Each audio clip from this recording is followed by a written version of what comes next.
నిర్లక్ష్య కారణంగా రైతుని అయితే పూర్తిగా నిర్వీర్యం చేసింది. అనేక కష్టాలు రైతులైతే పడ్డారు. ఇవాళ అందుకనే 24 ఎన్నికల్లో మరి మీ అందరి ఆదరాభిమానాలు కూటమి ప్రభుత్వంపై, కూటమి అయితేనే మనల్ని ఇవాళ నడిపించగలదని ఒక నమ్మకం విశ్వాసంతో నడిపించారు. అదే దశలో ఇవాళ గౌరవ రాష్ట్ర ముఖ్యమంత్రి వర్యులు చంద్రబాబు నాయుడు గారు గెలిచి 5 నెలలు అయింది. ఇవాళ మన అందరికీ తెలుసు, గత ప్రభుత్వం నిర్లక్ష్యం వల్ల అన్ని వర్గాలు అందరం కూడా ఇబ్బందులు పడ్డాం.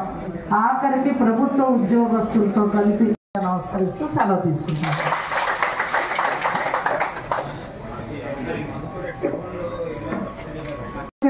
మరి నేల తూకం మీద అనే మాట కూడా రాకూడదు.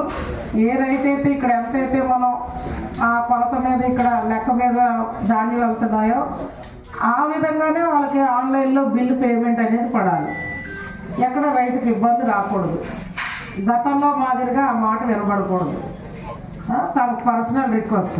ఏవైతే ఇవాళ సంక్షేమాలకు నాంది పలుకుతామని మాట ఇచ్చారో దానికి ప్రధానంగా రైతుల కోసం ఇవాళ మనం